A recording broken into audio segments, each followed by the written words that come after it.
Bem-vindo, meu amigo, minha amiga. Meu nome é Bruno Oliveira e esse é o canal Espírita Amador. Pessoal, esse canal fala apenas sobre a minha compreensão do Espiritismo e as minhas opiniões sobre assuntos ligados ao Espiritismo, à religião, sobre assuntos do cotidiano, sempre dando a minha visão sobre os fatos, sobre o assunto em questão. Esse vídeo é o primeiro vídeo de uma série de vídeos que vai falar da relação entre o Espiritismo e a Bíblia. Apesar de qualquer opinião que eu dê aqui, se você não concorda, não se preocupe. Eu respeito a sua opinião, desde que a sua opinião te faça uma pessoa melhor. Nós não somos inimigos, somos pessoas caminhando por trilhas diferentes, no mesmo caminho, em busca do mesmo horizonte, seguindo a mesma luz que norteia. Então não se preocupe, vamos juntos nessa jornada. Deixa eu apenas colocar o contexto histórico no qual o Espiritismo nasceu. Espíritos e mediunidade sempre existiram. Mediunidade é uma coisa natural para todos os seres humanos, todos, em maior ou menor grau, de uma forma de contato ou de outro. Todos temos essa faculdade de poder comunicar com o mundo espiritual. Assim, no início do século XIX, dos Estados Unidos à Europa, vários fenômenos passaram a chamar a atenção das pessoas e muitos desses fenômenos começaram a ser utilizados como entretenimento das classes mais altas da sociedade. Por exemplo, na França, existia um fenômeno, uma sessão de entretenimento que utilizava do seguinte fenômeno. Era uma mesinha de 3 pernas, que as pessoas se sentavam ao redor, espalmavam suas mãos sobre a mesa, não precisavam nem encostar na mesa, e faziam perguntas, as mais simples, para a mesa. E a mesa respondia a essas perguntas.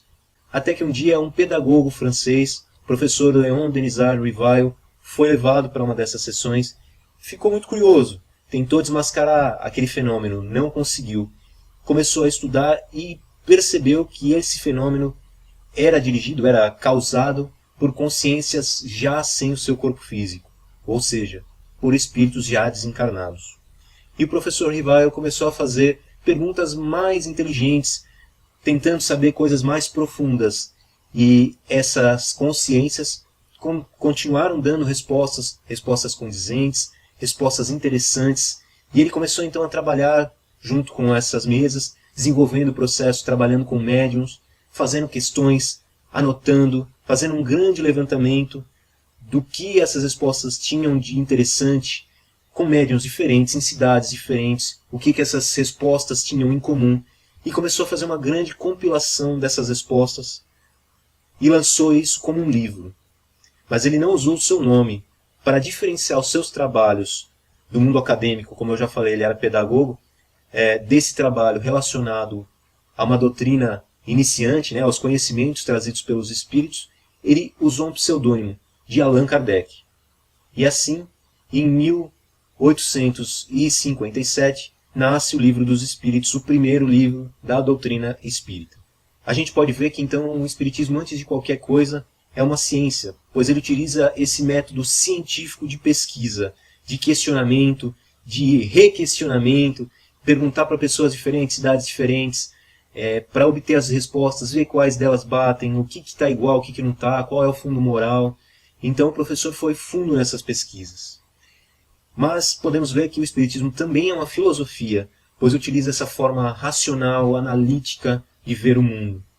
Então a gente costuma dizer, uma querida amiga costuma dizer que o Espiritismo é uma filosofia de vida, baseada num método científico, mas com implicações grandes na religião, no religar-se com Deus, na fé das pessoas, pois esse conjunto de conhecimentos, de novos estudos, essa bagagem toda que foi trazida pelos espíritos faz com que a gente tenha uma compreensão de mundo completamente diferente, uma compreensão de Deus e da vida completamente diferente.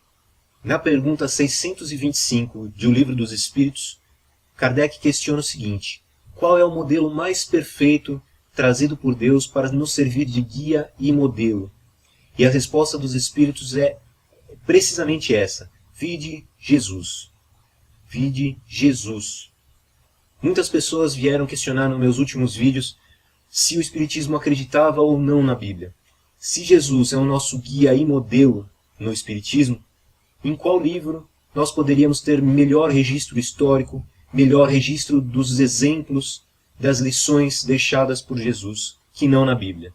Então os espíritas acreditam sim na Bíblia, não como um livro de regras, não como um livro de verdades absolutas, escritura sagrada, mas como um livro que é um registro histórico e um registro moral dos exemplos do Mestre Jesus. E sempre procurando nesses exemplos o fundo moral, porque mais importante do que as palavras de um livro são os exemplos que elas demonstram. Muita gente veio questionar por que então os espíritas se dizem cristãos se eles não acreditam na Bíblia toda. Como eu já falei, pessoal, nós seguimos Jesus como guia e modelo. Nós acreditamos que ele passou pela Terra. Acreditamos que ele foi o espírito mais evoluído que por aqui passou e deixou exemplos fantásticos. E é nesse guia, nesse modelo, que o Espiritismo baseia toda a sua doutrina. No terceiro livro de Kardec é o Evangelho segundo o Espiritismo.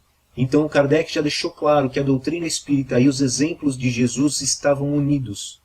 E é por isso que os espíritas se consideram, sim, cristãos, pois seguem o exemplo e o modelo e as sugestões morais de Jesus. Daí as pessoas vêm questionar. É verdade, então, que o Espiritismo utiliza ou separa trechos da Bíblia que reforcem a crença no Espiritismo e descarta outros trechos? Vamos deixar as coisas bem claras. Primeiro, o Espiritismo segue principalmente o Novo Testamento, pois é ali que está a vida e os exemplos de Jesus. Primeiro ponto. Segundo, os espíritas veem a Bíblia como um livro histórico, com um registro histórico. Então não é que a gente não acredite nela no Novo Testamento inteiro. Simplesmente se pega desse livro, da Bíblia toda, os locais onde estão os exemplos, o fundo moral, onde estão as passagens principais, onde existe ali um ensinamento de Jesus. No resto do contexto histórico não é o importante para os espíritas, mas sim os exemplos, as passagens morais, as passagens onde Jesus deixa sua marca e as suas recomendações para o futuro. E, novamente, o Velho Testamento não é o foco central do Espiritismo. Fica um questionamento meu. As outras doutrinas que se dizem cristãs também não passaram por um processo de decidir quais livros, quais passagens estariam em suas Bíblias? Na Bíblia Católica, durante muito tempo existiram vários concílios entre os bispos, papas, para decidir quais livros seriam aceitos, não seriam aceitos, quais passagens fariam parte, quais não, da sua Bíblia. E na Reforma Protestante também.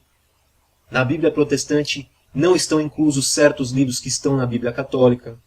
Existem mudanças de termologia para melhorar o significado, para melhorar a compreensão das pessoas para a qual aquela Bíblia foi feita. Então, muita coisa, muitos vais e voltas nesse processo de formação da Bíblia precisam ainda ser melhor esclarecidos, melhor pesquisados. E eu acho curioso que, por mais que essas doutrinas se digam cristãs, elas se utilizam de várias passagens do Antigo Testamento, do Velho Testamento, para falar mal de doutrinas diferentes das suas, para condenar certos comportamentos. Será que Jesus mesmo não foi contra o Velho Testamento em muitas vezes? Aliás, o próprio povo hebreu, que seguia cegamente o Antigo Testamento, foi um dos responsáveis pela crucificação de Jesus. Então eu acho que todo mundo que se diz cristão mesmo deveria procurar exercer, praticar principalmente o Novo Testamento. As palavras de Jesus. A gente tem que entender e ter na mente que o Velho Testamento foi escrito para um povo específico que fazia uma viagem de retorno à sua casa, tentando se desvincular de uma doutrina, de uma cultura específica, que era para os hebreus, quando saíam em viagem pelo deserto, fugindo do Egito, um país, um povo pagão que tinha lá a sua cultura bem definida, seus vários deuses, o seu misticismo todo.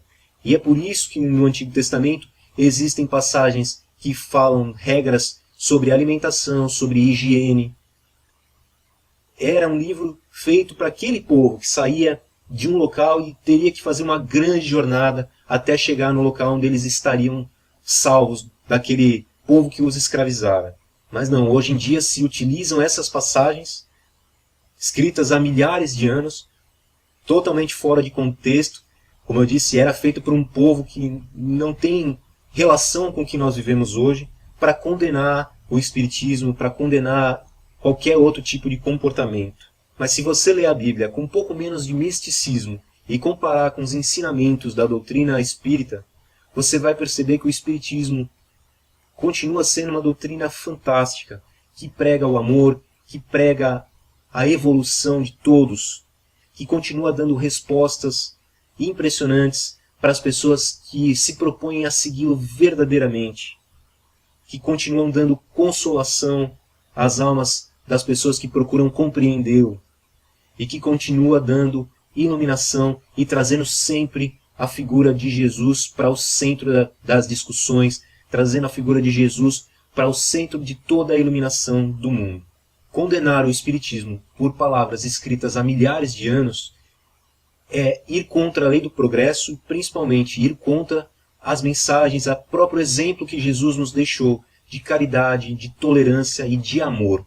No próximo vídeo, pessoal, nós vamos conversar um pouco sobre a história da Bíblia, sobre como ela foi construída e essas idas e vindas todas. Eu vou tentar dar um apanhado geral, baseado em alguns vídeos que eu andei assistindo, católicos, protestantes e principalmente espíritas, para dar uma visão para vocês. Tá? Se você gostou do vídeo, por favor, deixe o seu curtir. Não esquece de dar o seu like, o seu joinha. Você vai estar contribuindo com o canal. Se inscreve no canal, você vai estar ajudando a gente a saber quantas pessoas estão acompanhando, se os vídeos estão sendo úteis para as pessoas que estão vendo. E se você está gostando, compartilhe esse vídeo com as pessoas. Linha do Tempo do Facebook, grupos no WhatsApp. Compartilha com aquela pessoa que você sabe que vai assistir, vai gostar, vai compreender, vai poder aprender um pouquinho mais. De novo, eu não tenho a pretensão de mudar o conceito de ninguém, mas se eu falar uma palavra que sirva para uma pessoa e faça com que essa pessoa possa compreender melhor a vida, possa seguir em frente de uma forma mais tranquila, possa seguir os passos do nosso mestre com mais satisfação, com mais empenho, eu vou ficar bastante feliz. Se você está aí ainda, muito obrigado pela sua companhia, muita luz para você, até o próximo vídeo.